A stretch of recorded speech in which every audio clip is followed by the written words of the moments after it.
What's up? Happy summer, y'all. I just want to let y'all know to stop by your local Sephora and get you some House Labs by Lady Gaga. Every purchase that you make, $1 goes to the Born This Way Foundation.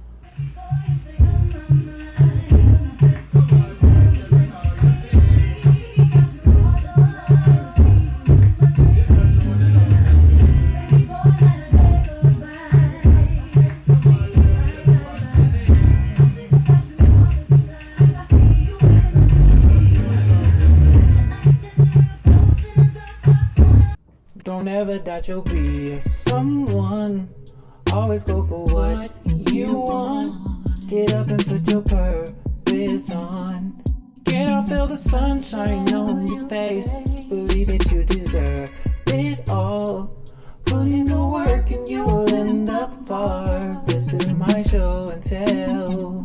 So tell me, are you ready to get it on? So tell me, yeah. So tell me, are you ready?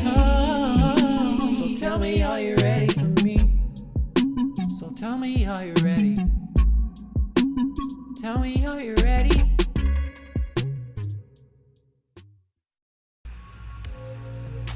We'll dance to sweet, sweet music.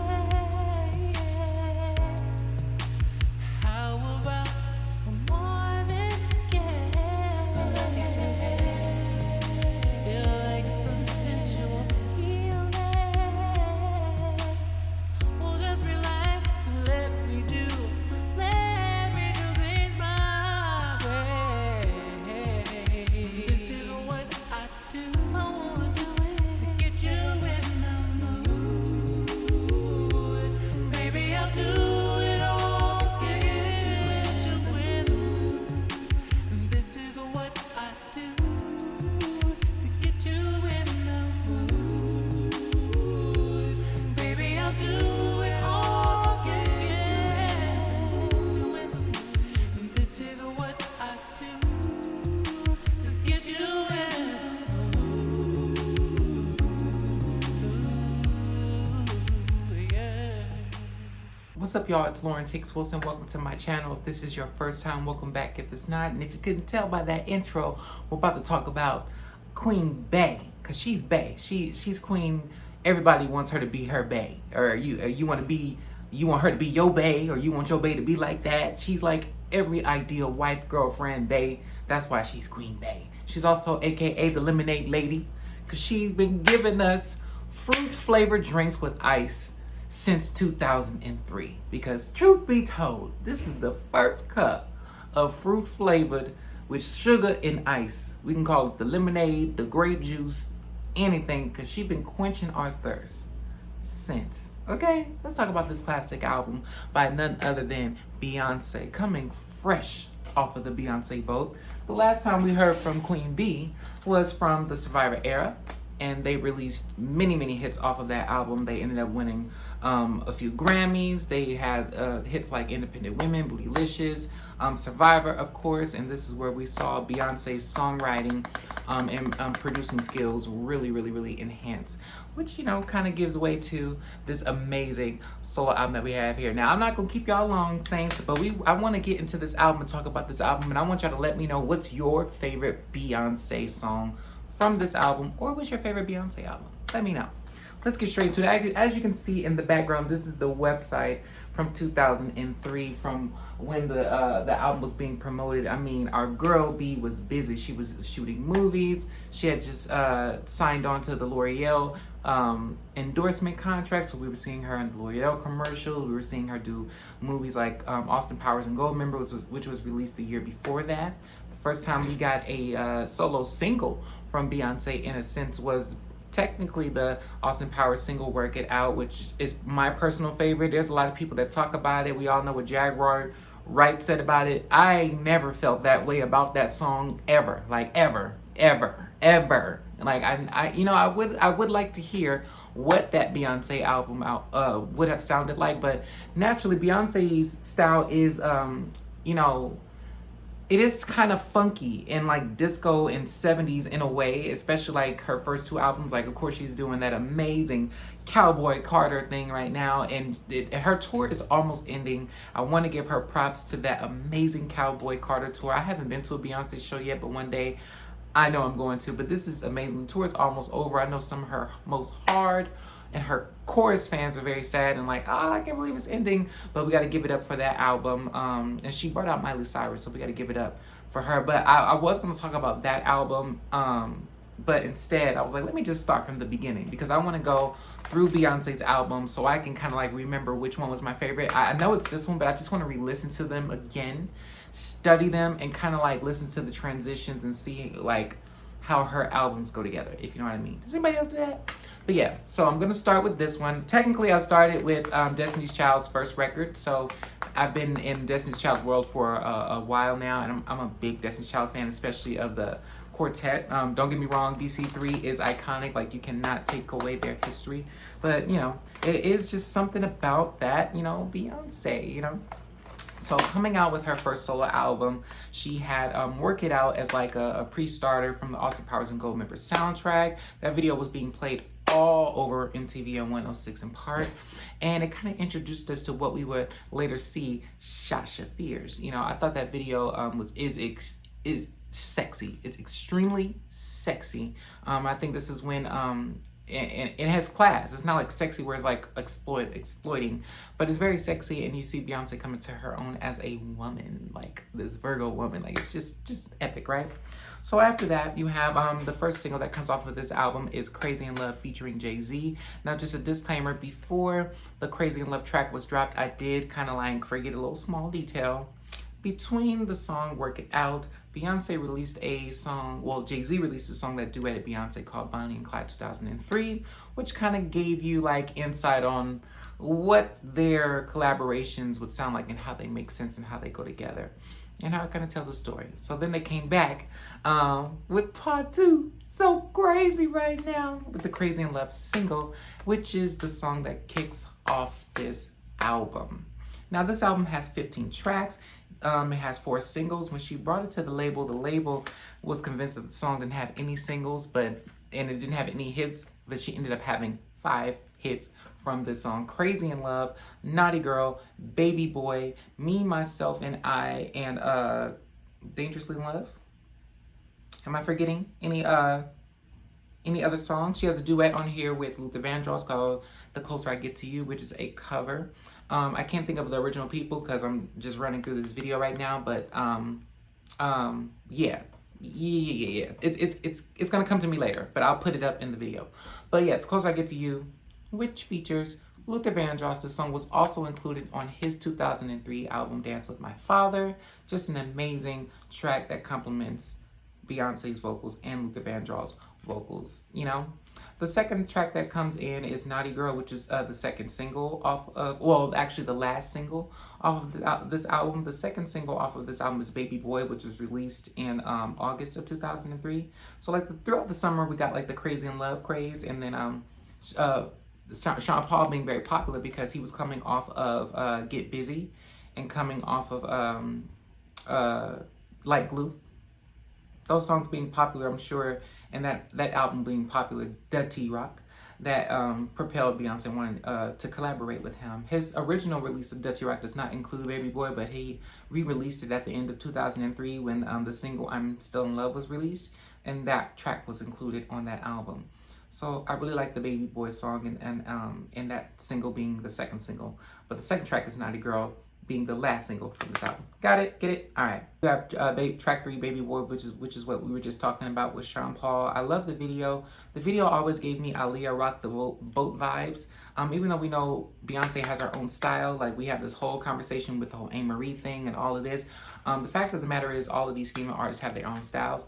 But Beyonce, specifically, going back to the Baby Boy song, I really felt like a lot of female artists that went solo were kind of like coming off of that Aaliyah-esque, because that's who was really, my Aaliyah poster back there, right here, that's who was like really popular, 2000, 2001, 2002, so like she had like this really exotic, islandy, you know, thing about her, even with the Rock the Boat thing. That's why you see videos like Baby Boy or Rock With You by Ashanti, which was just released when this album was coming out, and that album came out the following month. So everybody was like really on that Aaliyah vibe, you know what I mean? Tweet, you know, a lot of people. But I also felt like, you know, Baby Boy was like that's the video I thought of every time I watched Baby Boy.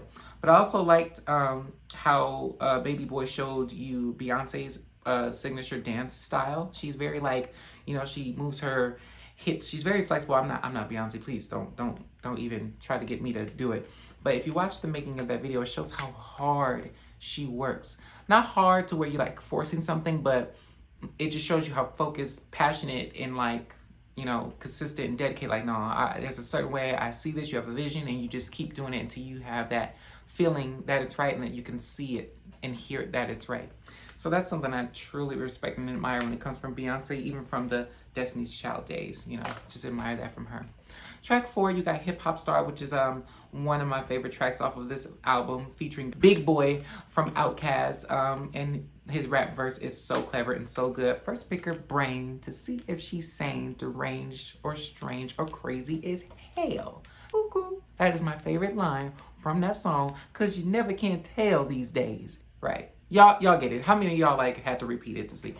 But yeah, I really like that song because it's it has like a rock and roll edge to it, and a hip hop edge and R&B edge to it, and it has like a sexy sassiness, you know, kind of like if Marilyn Monroe sung this song. That's what it sounds like Beyonce is doing, because she's not really giving like her traditional Beyonce vocal, if you will. So many things I could say about a lot of these songs, a lot of these tracks, and a lot of these albums, but I'm sure I'll be doing more Beyonce videos to elaborate more. But I'm just going to run through these tracks just to give y'all a gist of the first coming of Beyonce. The next two tracks, 5 and 6, is Be With You and Me, Myself, and I. Be With You has that, girl, I'd rather be with you. I don't know who sings that right now, but I will look it up later, and I will put that single up here. I want to say it's Rose Royce, but I think Rose Royce do that Wishing on a Star song. Bootsy Collins. That's a Bootsy Collins song, right? Yeah. Rather Be With You. I love that the spin on that song, and it's just a really slow, like this. First of all, this is a R&B Beyonce album. This is like the closest R&B soul that you're gonna get from her. Like, not saying that all the rest of her albums is R&B like B-Day or any of the progressive R&B that she made, like with Lemonade or Beyonce, the self-titled Beyonce album. But this is like the most traditional because of the time that it came out.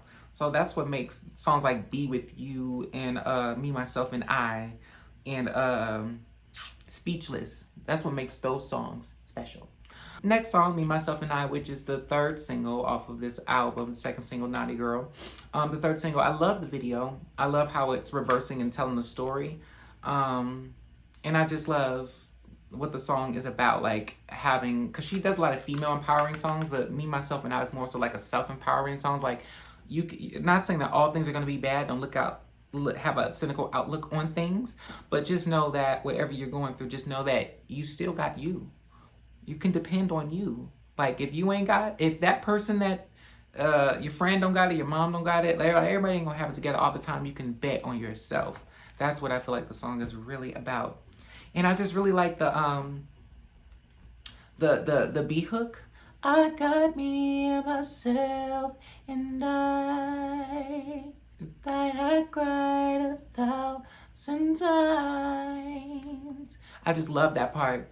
And then the harmonies. I can't regret time spent with you, so I learned how to make it through. It's so good. I love it. But yeah, after that song you have Yes. It's talking about being in a relationship where people are trying to be pushy or convince you or make you move too fast or step over your boundaries. And that is so popular right now in today's age. If you just scroll through TikTok and Instagram, boundaries, boundaries, boundaries, boundaries. If you want to learn and know about boundaries, listen to that song, Yes. And when people start acting like that, that's when you got to go, wait a minute, let me take my power back. Get out. Get out. Because I've been giving you all this access and you're unappreciative, you're pushy, and you're disrespectful. You got to go. You know, that's what I really like about that song. The next song you have Signs featuring Missy Elliott. You would think that this album would be riddled with Missy Elliott features as much as Missy Elliott adores and respects and collaborates with Beyonce. She's been collaborating with Beyonce since the Destiny's Child days, since Missy Elliott's second album. So yeah. You would think that there would be so many more Missy Elliott songs, given that she collaborated on the Fight and Temptation soundtrack with her, all that. But this is the only kind of feature we got with Missy Elliott, but it's all good. It just left room to miss the collaboration and want more. So there's so much room for more. I feel like they might collaborate again, you know, because, hey, Missy Elliott's still doing music. Beyonce's still doing music. You know, maybe Act 2 for Cowboy Carter, we might get a little Missy Elliott feature. I don't know. But, Act 3, I'm sorry. It's Act 2 or Act 3. I'm sorry, don't quote me on this. I was going to do the first act, but I ended up giving that CD to my sister. She's a way much bigger Beyonce fan than me. Sorry. I should have kept the CD, but it's okay. I felt like she would appreciate having a copy. I'll get another one. But, you know, that song, Signs, I really love how they had a clever spin on the zodiac signs and the personalities and the different dating personalities with those signs. And I love that Missy Elliott used the backward reverse effect on Beyonce's voice. And she's been doing that a lot in this era, 2002, 2003, on her album with the Work It song. And if you listen to Monica's album After the Storm, she does it on So Gone, the remix. That was just the thing Missy was doing. But yeah, we're going to talk about that. The next song after that is Speechless. We were just talking about that. Speechless is one of those slow jams, slow R&B soul cuts where it's nighttime, maybe it's 2 or 1 in the morning, you lighting some candles and you're just chilling, having a romantic time with your friend or whoever. But Speechless is one of those songs. I remember when I was a little boy, a baby, like I was very young when this album was first released, because my sister's 4 years older than me. So she had this album, bootleg. But she had this album, and I remember playing it in this album, that song bringing me to tears. It's like at that age, I feel like I could tap into what romance is. I'm sorry, not to go there, but like, I don't mean in that way. I just mean innocent romance, you know, like appreciating something or someone's company. Anything could be romantic. But, you know, I really like that song. And then you have another Jay-Z feature. That's how you like it, huh? That's how you like it, huh? And does anybody rewatch Beyonce recording that song? That's how you like it, huh? Like how she had to keep redoing it because she was like, I want to perfect this, like how I'm trying to perfect it. But look, we can perfect songs later. We're just trying to review this album. That's how you like it, huh? That's how you like it, huh? All right, look, that's enough. But yeah, I really like that song, and I really like the spin on the El DeBarge song and Jay-Z's rap. Gangsters, the name of the gangster, put their paint up. I mean, come on. Jay-Z is a GOAT. Is a GOAT. You just can't take that from him. The next song after that is the duet with Luther Vandross, The Closer I Get to You. And I just really like how Beyonce was able to collaborate with a icon, a legend of that time. You know what I mean? Like her coming fresh, kind of being fresh. She wasn't really fresh because she was out in the group in the 90s, but her being a solo artist and being able to collaborate with icons. Like I said in one of my Brandy videos, when Brandy was a teenager in her early 20s, she was collaborating with like Shaka Khan's and Whitney Houston's and on stage with the Cher's and all that kind of stuff. It's like, that don't happen no more. You know what I mean? Like, and it's like, it don't even feel the same. Like, for instance, if Ice Spice get on stage with Beyonce, it's not going to feel the same because it just feels like it's not the same anymore. We're more so looking like for somebody that's just as prestige, maybe not in that age group or in that class, but that can duke it out on stage with the greats. You know, it's just not like that anymore. And I hope that when I make it, that I can not duke it out on stage, but duke it out on stage with the greats. Basically, keep up. Because I'm not trying to upshow them right now. It's not about that. It's about, you know, hanging out with the big dogs. Can you hang? You know, that sounds like fun. But yeah, Beyonce can definitely hang with the big dogs. The next song after that is the title track, Dangerously in Love. Technically, it's Dangerously in Love 2, because that's what the back say. But Dangerously in Love comes from the previous album, Survivor. And the difference is the production, because this one starts out with the piano. The one on Survivor starts out with the plucks of a guitar. But I see the difference that they've seen. I used to always get the album liner notes mixed up. That's why album liner notes are important. When I read it the first time I read it on Wikipedia, somebody got it confused and said Sissy Houston sung backgrounds on Dangerously in Love, but no, that's on the Luther Vandross duet. And it makes sense for Sissy Houston to be singing backgrounds on the Luther Vandross duet because she sung backgrounds for Luther Vandross for many, many years and many other greats. We all know Sissy Houston's history. So that's amazing for Sissy Houston to kind of have like her vocals hitting on the Beyonce album. All right, Queen Sissy. All right, so the Dangerously in Love, the title track, it out of all of the solo records, because Beyonce was the last to go solo out of the three. Technically, the last person to go solo is LaToya Luckett, but out of the three, it was Beyonce, and I'm sure we were all expecting a Destiny's Child song to be on here, whether it was a new one or one pulled from the previous album, just like Kelly, just like Michelle did rather. We thought Kelly was going to do it. I think there's a Destiny's Child song on Kelly's album, but I could be mistaken. But there's definitely some Destiny's Child energy on it because of Beyonce's. I think Beyonce had a hand in writing one of the songs. I have to go back and look at the album liner. But check out my retrospective on those albums too. I'm going to link them in the description. Kelly, Beyonce, all that. I mean, Kelly and Michelle's. And then now we got Beyonce's. But there's not a real Destiny's Child song on here. Like, there's not a gospel melody on here, none of that. But there is Dangerously in Love 2, which features background vocals from Michelle Williams. I really can't hear Kelly's vocals on Dangerously in Love or on either versions, but Michelle stands out, which why she just makes sense being in the group because her voice is a standout. So smooth, just like water, really is, just like they say. But yeah, Dangerously in Love 2 just bring this album to a complete kind of circle, you know what I mean? Just like it just made sense to add it. And I'm sure Beyonce was so connected to it. She was like, I gotta have that on my album. Then you have the most beautiful interlude in song. It's the Beyonce interlude in The Gift from Virgo. That is my second favorite song on the album that gets me teary-eyed and it just takes me to a dreamland. I just love how the song starts. And it's just a romantic song talking about how a Virgo like her is just so in love with this person, which is probably her boyfriend before Jay-Z. Because I feel like some of these songs were composed or written with that guy in mind, or while they were still dating. Because I feel like her and Jay-Z were still like very new. So A Gift from Virgo is definitely her professing her romance and her love and saying, this is my gift from your love, who is a Virgo, your central room. There's just something about a Virgo woman. I'm telling you, I've had my stops with a Virgo woman. It's just something about them, you know. Especially if they're from Texas. But, you know, that's a beautiful song. Just makes you want to light a candle. Makes you just want to hold her from behind and just rock her from behind as she sings that song to you and serenades you. Just gotta love it. The final track off this album is Daddy, a song dedicated to Sir Matthew Knowles for all of the support and the continuous, consistent, foundation he has laid for his daughter and his family. I know he had to make sacrifices. I know it ain't no man perfect, ain't no father perfect, and we've heard all the teas and the tea and the stories about Matthew Knowles, but we have to give it up to him. At a certain point in his life, he was like, hey, I got to stop doing this foolishness and direct my attention all the way to my family because this is something. This is something, and look what happened.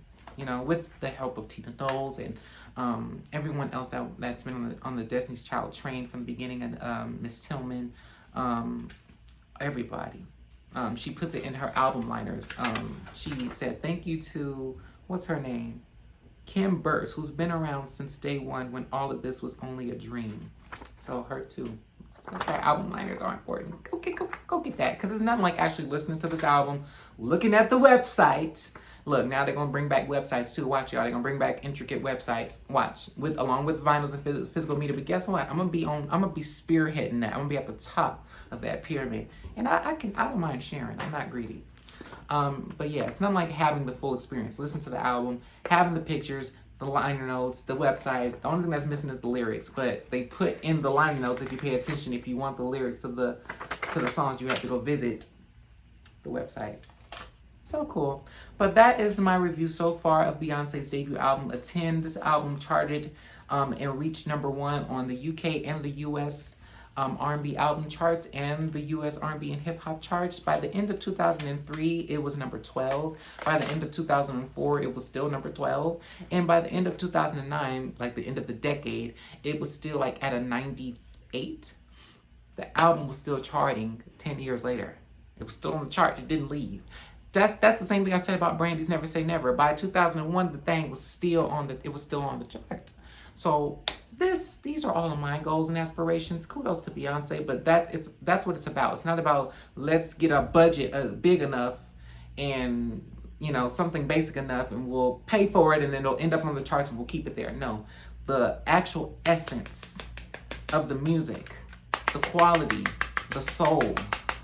There's no gimmick. There's no let's just give her the okie doke. Like what's popular right now? They could have threw the Neptunes on here. They could but no, this album just seemed like it was very intentional. And I feel like that's one of the things that's missing. People just think they know, oh, maybe if we just put our albums back on cassettes and vinyls and CDs, we'll buy it again. Your music is still whack. The song is still 2 minutes. So get it together. But I want to be the person that is setting that example, because I remember Beyonce said, stop talking about what people are not doing. You do it, you be it. So I feel like that's what it's about, and I am it, and I'm gonna be it. Thank you to artists like Beyonce, Brandy, Luther Vandross, Whitney Houston, Michael Jackson, Prince, all of the greats, even the people that are just great in their own right, like the Kobe's and stuff like that, just great at what they do. You just have to give it up to them and I just look up to that and aspire to be that, and I am that, because they're that. We're all mirrors and reflections of each other. But yeah, that is my review on Beyonce's album. Please leave a comment on the video. Let me know what you like about this album. What's your favorite song, favorite Beyonce song? And let me know what album you'd like to see next from the 2000s or the most current album. Check out my album retrospectives on the Kelly Rowland, Michelle Williams. We did Beyonce, all of my Destiny's Child albums, and I have to do Survivor. Now I got to do Survivor because I just found my copy of Survivor because I was hanging up the liner notes as a poster, and I was like, I'm not doing my album review on that until I find my slip to my album Survivor, so I found it. So look out for that. Also, check out all of my music on Spotify, on this channel, my cover songs, my original music, and just look out for me doing more music and stuff like that. And happy summer, y'all. Happy summer. This is such a summer album. It's such a summertime. This is gonna be a good summer, y'all. Y'all ready? Hey, I'll see y'all in the next video. Peace.